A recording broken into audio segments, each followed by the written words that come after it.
Karen thought she could bully her way into the first-class cabin, but she was about to get the shock of her life. Witness the intense confrontation that left one woman humbled and the other triumphant in this riveting true story. Karen strode down the aisle of the first-class cabin, her heels clacking against the plush carpet. Her beady eyes scanned the rows, searching for any sign of weakness. This was her domain. She always got what she wanted. "Excuse me, miss. This is my seat," she said, glaring down at the young woman sitting by the window. The woman looked up, her brow furrowed in confusion. "I'm sorry, but I believe this is my seat. I have the ticket to prove it." Karen let out an exasperated sigh. "Listen, sweetheart. I'm a VIP. I deserve to be in first class. Now get up before I have you thrown off this plane." The woman's eyes narrowed. "I paid for this seat fair and square. If you have an issue, you can take it up with the flight attendant." "Oh, I'll do more than that," Karen sneered, leaning in closer. "Nobody tells me what to do." A hush fell over the cabin as the confrontation escalated. The woman remained calm, her voice steady. "Ma'am, I suggest you find your own seat. This one is taken." Karen's face flushed with anger. "You little. Is there a problem here?" The deep voice of the flight attendant cut through the tension. Karen whirled around, her false smile plastered on her face. "Yes, there is. This woman is in my seat and refuses to move." The flight attendant looked from Karen to the woman, then back again. "I'm sorry, ma'am, but this passenger has a valid ticket for this seat. If you have any issues, I'll need to see your ticket and boarding pass." Karen's smile vanished, replaced by a look of pure rage. "Do you have any idea who I am? I demand to be seated in first class immediately." The flight attendant remained unfazed. "I'm afraid I can't accommodate that request, ma'am. If you continue to cause a disturbance, I'll have to ask you to leave the aircraft." Karen's nostrils flared, and for a moment, it seemed as if she might lunge at the woman in the seat. But then, something shifted in her expression. A flicker of realization, perhaps, that her usual tactics weren't working. With a huff, she spun on her heel and stormed off, muttering curses under her breath. The woman in the seat watched her go, a small smile playing on her lips. "Thank you for your assistance," she said, turning to the flight attendant. The attendant nodded. "Not a problem, ma'am. I'm glad we were able to resolve that situation without any further incident." As the plane began to taxi down the runway, the woman couldn't help but feel a sense of satisfaction. Karen had been put in her place, and the justice was sweet. The rest of the flight passed without incident, but Karen simmered with resentment. How dare that woman challenge her? She was used to getting her way, and this was an indignity she couldn't accept. As the plane touched down, Karen waited until most of the other passengers had disembarked before making her move.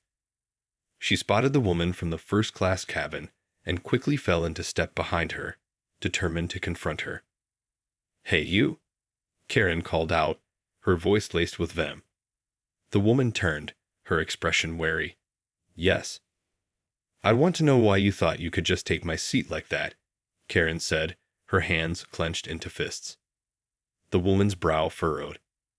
"I'm sorry, but that was my assigned seat. I had a valid ticket." "Oh, don't give me that crap," Karen spat. "You knew exactly what you were doing. You wanted to humiliate me in front of everyone." "I did no such thing," the woman replied, her voice calm. "I simply wanted to sit in the seat I had paid for." Karen's face twisted with fury. "Well, you're going to pay for it now, you little bitch." Before the woman could react, Karen lunged forward, her hand raised to strike. But the woman was quicker, and she deftly sidestepped the attack, sending Karen stumbling forward.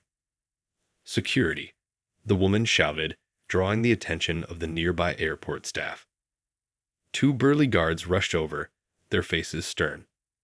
"Ma'am, what seems to be the problem here?" Karen whirled around, her eyes wild. "This woman assaulted me. I want her arrested." The guards looked skeptical. "Ma'am, We witnessed you attempting to strike this passenger. That's assault. I'm afraid we'll have to detain you." Karen's mouth opened and closed, but no words came out. She was utterly flabbergasted, her carefully constructed facade of entitlement crumbling around her. But, she sputtered, as the guards moved in to apprehend her. The woman watched with a mixture of satisfaction and pity as Karen was led away, her shrieks echoing through the terminal. It was a stark reminder that karma always catches up with those who abuse their power. As she made her way to her connecting flight, the woman couldn't help but feel a sense of triumph. Karen had learned a valuable lesson in humility, and the justice was all the sweeter for it. The next few hours were a blur for Karen. She found herself sitting in a small interrogation room at the airport, her wrists cuffed and her mind racing. "I don't understand why I'm being treated like a criminal," she protested, her voice shrill. "That woman assaulted me, not the other way around." The security officer across the table remained impassive. "Ma'am, we have multiple eyewitnesses who saw you attempt to strike the other passenger. That's considered assault, and we have no choice but to detain you until the police arrive." Karen felt a surge of panic. The police? But I'm a respected businesswoman. I can't have this on my record. The officer shrugged. "I'm afraid that's out of my hands. You should have thought of the consequences before you tried to physically attack someone." Karen's mind raced, desperately searching for a way out of this predicament. She was used to greasing palms and pulling strings to get her way. But here, in this sterile interrogation room, her usual tactics seemed to hold no sway. As the minutes ticked by, Karen's confidence began to waver. She fidgeted in her seat, her brow furrowed in a mix of frustration and fear.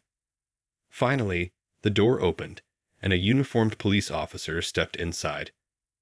"Ma'am, I'm Officer Hernandez. I understand there's been an incident on a flight earlier today." Karen leaned forward, her eyes pleading. "Officer, you have to help me. That woman assaulted me, and I demand that you arrest her immediately." The officer shook his head. "I'm afraid the evidence points to the contrary, ma'am.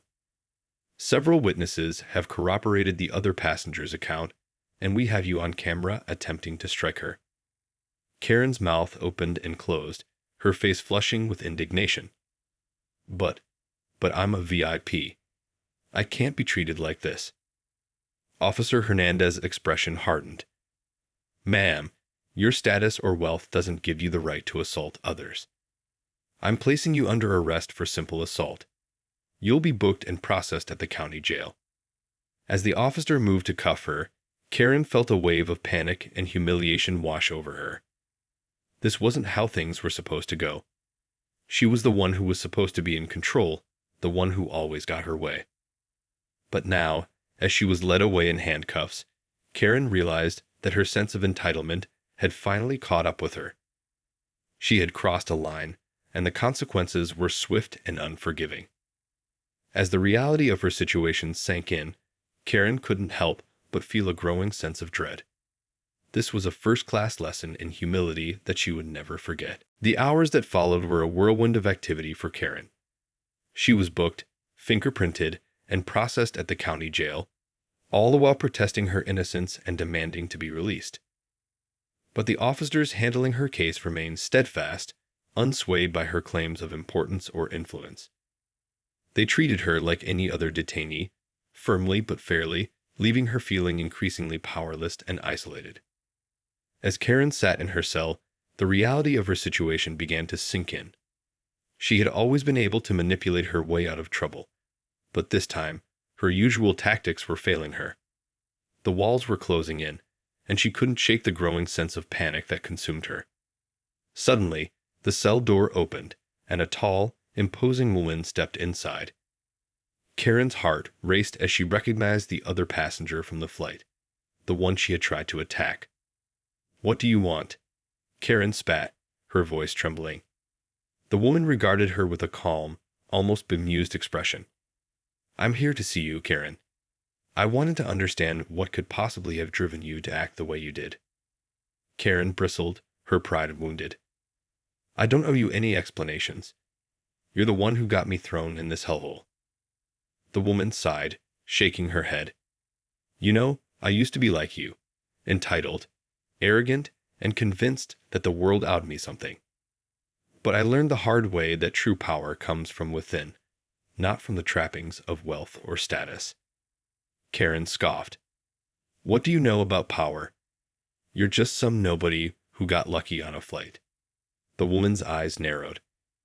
I may not have your money or influence, but I have something far more valuable, self-respect and the respect of others. You, on the other hand, have lost both. Karen felt her cheeks flush with shame, the woman's words hitting their mark. She hated to admit it, but there was a painful truth in what she was saying. Look, I didn't mean to cause all this trouble, Karen said, her voice suddenly small and uncertain. I thought I deserved that seat, you know. I'm used to getting what I want. The woman nodded, her expression softening. I understand that, Karen. But the world doesn't owe us anything. We have to earn our place, not demand it. Karen remained silent, her gaze fixed on the floor. The woman's words had struck a chord, and she couldn't help but feel a twinge of regret for her actions. As the woman turned to leave, she paused, her hand on the cell door. You know, Karen, if you truly want to change, this could be the wake-up call you need. But it's up to you to seize the opportunity. With that, she was gone, leaving Karen alone with her thoughts, and the realization that her first-class lesson in humility was far from over. The next few days in jail were a harrowing experience for Karen. She had never been forced to face the consequences of her actions so directly, and the lack of control over her situation was a constant source of anxiety. Each day, she was confronted with the harsh realities of life behind bars, the cold, impersonal cells, the monotonous routines, and the constant presence of other inmates who seemed to care little for her self-proclaimed status. As the days wore on, Karen's bravado began to crumble. She found herself longing for the comforts of her former life, the luxury apartment, the designer clothes, the deferential treatment she had grown accustomed to. Here, none of that mattered. She was just another face in the crowd, stripped of her power and privilege. One afternoon, as Karen sat on the edge of her bed, staring blankly at the concrete walls, the woman from the flight made another visit. Karen tensed, bracing herself for another lecture, but the woman's expression was surprisingly compassionate. Karen, I've been thinking about our conversation the other day, she said, her voice soft. I know this must be an incredibly difficult situation for you, but I believe it could be the catalyst for positive change. Karen scoffed, her defenses immediately rising. Change? What do you know about my life? You have no idea what I've been through. The woman held up a hand, silencing her. You're right. I don't know the details of your life. But I do know that the way you've been treating people is unacceptable. And this, she gestured around the cell, is the consequence of that behavior. Karen felt a twinge of shame, her gaze dropping to the floor. I didn't mean for it to go this far. I just wanted to get what I thought was rightfully mine. And that's exactly the problem, Karen, the woman said, her tone gentle but firm. You've spent your life expecting the world to hand you everything, without considering the needs or rights of others.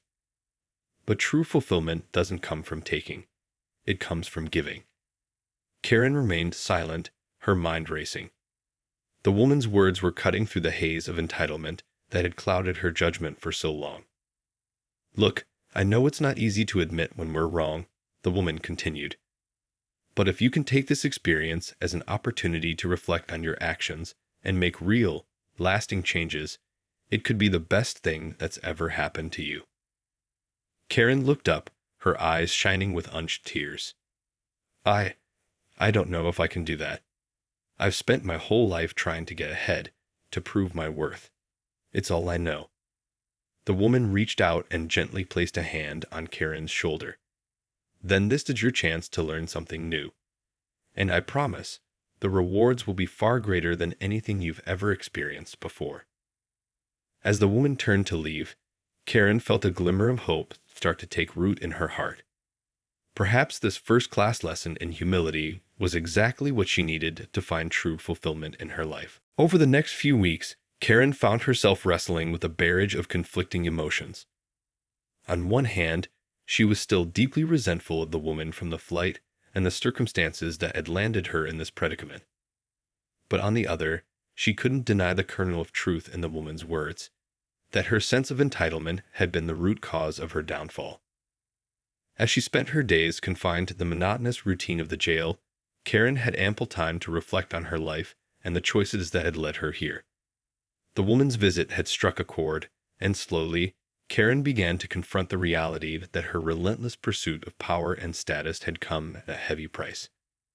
One day, during a mandatory group counseling session, Karen found herself opening up in ways she never had before.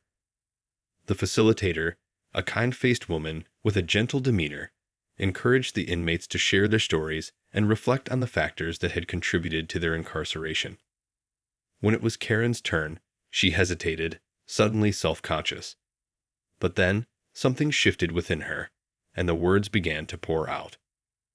I've spent my whole life trying to prove myself, to show the world that I'm better than everyone else, she confessed, her voice wavering.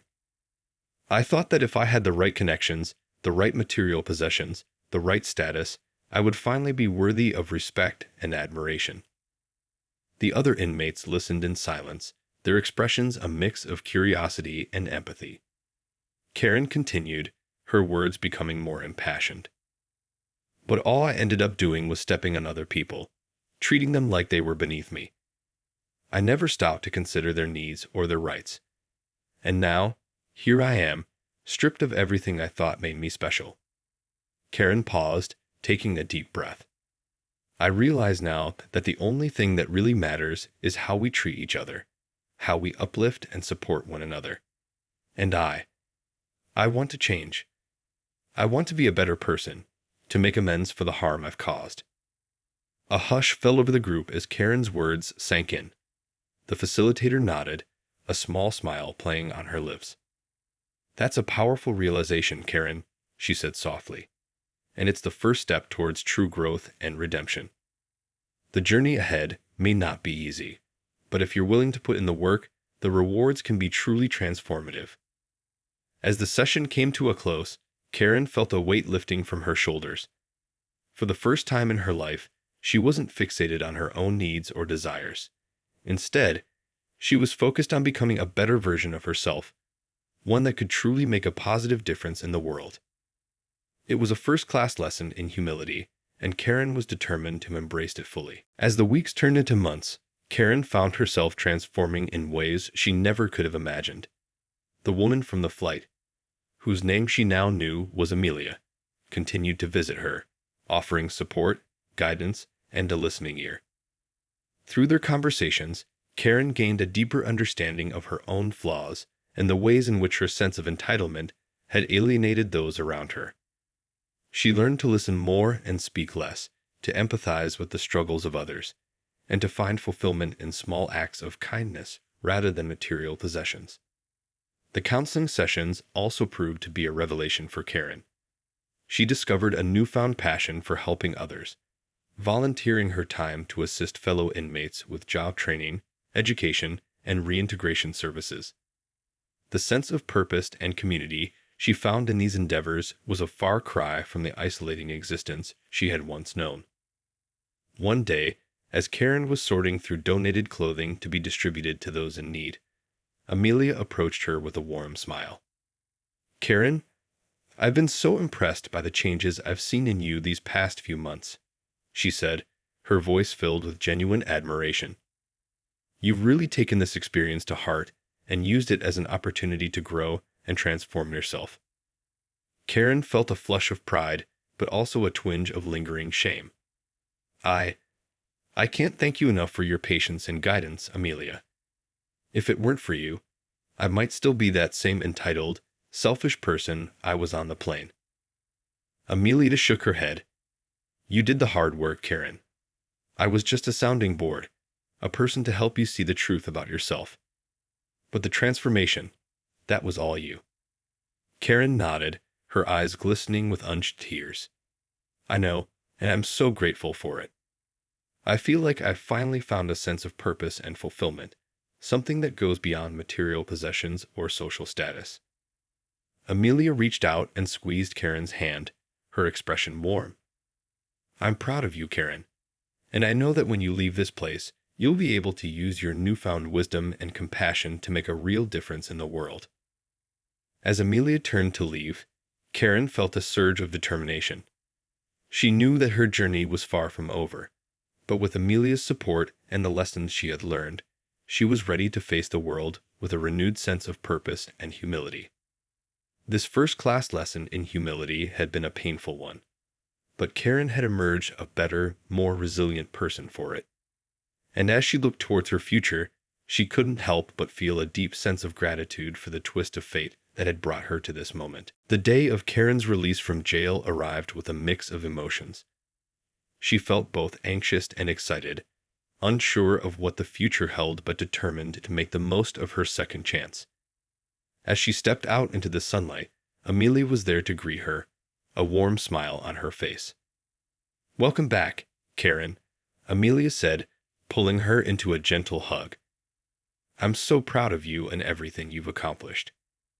Karen felt a lump in her throat, overwhelmed by the kindness and support Amelia had shown her throughout this journey. I couldn't have done it without you, she said, her voice thick with emotion. Amelia shook her head. You did this, Karen. I was just a guide, a sounding board. But the real work, the transformation, the growth, that was all you. Karen nodded, her eyes shining with a newfound sense of purpose. I'm ready to put everything I've learned into practice. I want to make a difference, to use my skills and experience to help others. Amelia smiled. I know you will, and I'll be here to support you every step of the way. As they walked to Amelia's car, Karen couldn't help but reflect on the journey that had brought her to this moment. The confrontation on the plane, the humiliation of her arrest, the painful self-reflection she had undergone. It had all led her to this point of growth and redemption. You know, Amelia, Karen said, her voice soft but resolute, I used to think that first-class seats and status were the key to happiness. But now, I realize that true fulfillment comes from within, from the ways we treat each other and make a positive impact on the world. Amelia nodded, her eyes shining with pride. That's exactly right, Karen. And I have no doubt that you're going to do amazing things with your life. As they pulled out of the jail parking lot, Karen felt a sense of hope and excitement for the future. She knew that the road ahead wouldn't be easy, but with Amelia's guidance and her newfound dedication to making a difference, she was ready to embrace the challenges and opportunities that awaited her. This first-class lesson in humility had been a transformative experience, and Karen was determined to use it as a springboard for a life of purpose, compassion, and service. It was a journey she was ready to undertake, one step at a time.